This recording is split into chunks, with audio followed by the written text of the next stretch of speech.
Welcome back to A320 Knowledge, your trusted source for Airbus expertise. Today we're diving into the avionics ventilation system. Let's start with what the system is there to do. The system's primary job is to cool the electrical equipment in the avionics compartment and on the flight deck, including the instrument and circuit breaker panels.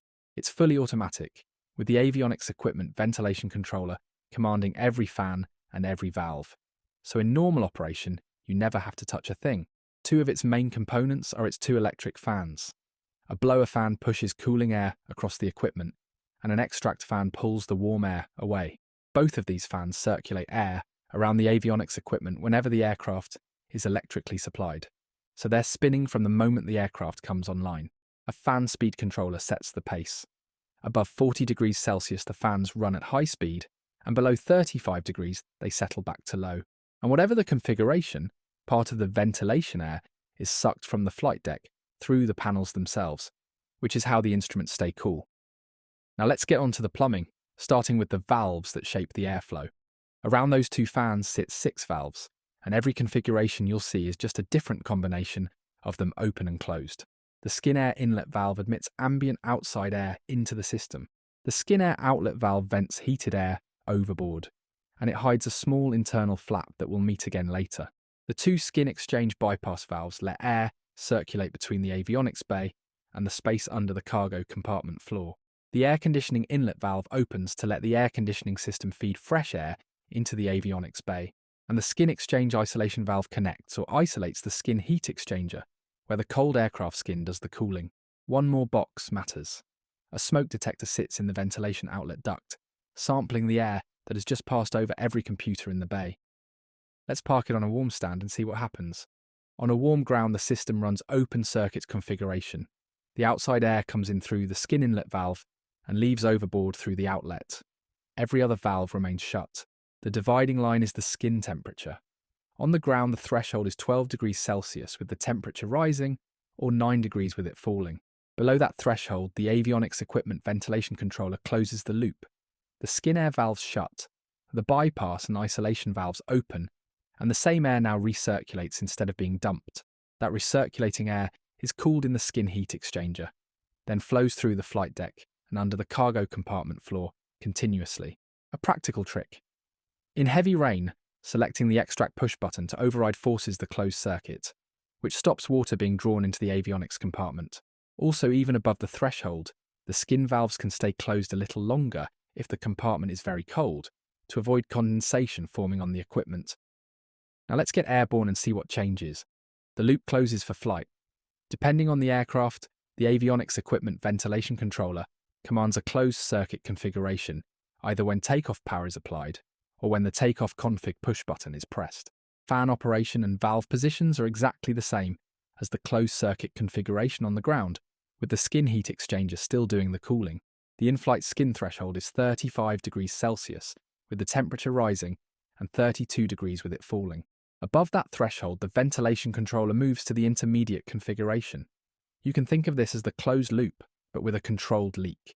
The small internal flap in the skin air outlet valve opens, and some of the extracted air is discharged overboard, rather than being recirculated through the hot skin exchanger. When the skin temperature drops back within limits, the system automatically returns to the closed circuit configuration. A quirk to finish on. The skin sensor reads from -50 to +80 degrees Celsius, and outside that range the ventilation controller defaults to the intermediate configuration until the reading is valid again. Time to start failing fans.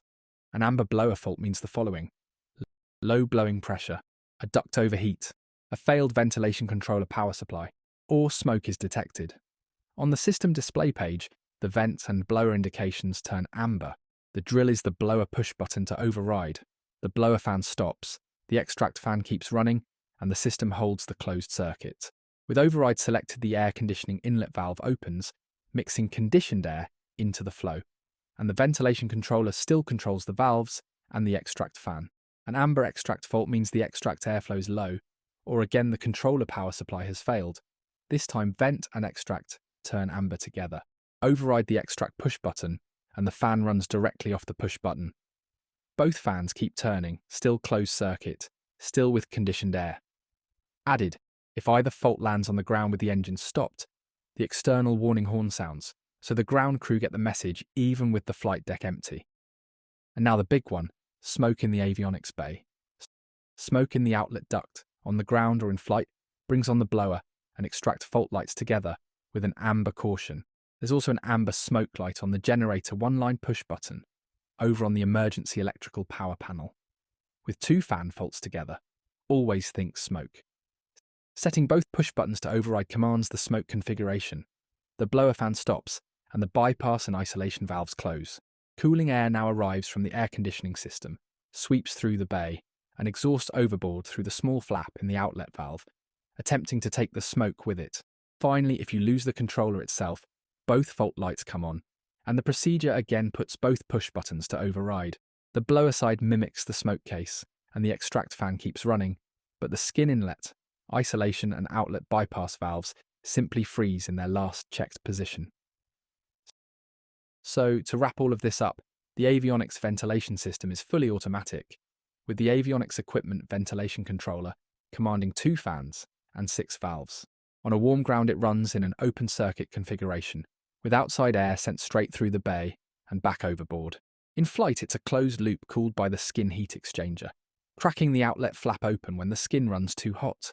The numbers to keep in mind are 12 degrees Celsius on the ground and 35 degrees in flight, each switching back a few degrees lower. And for a blower fault, an extract fault or even smoke, the answer is to place the push buttons into override, with the air conditioning system stepping in to keep the bay cool.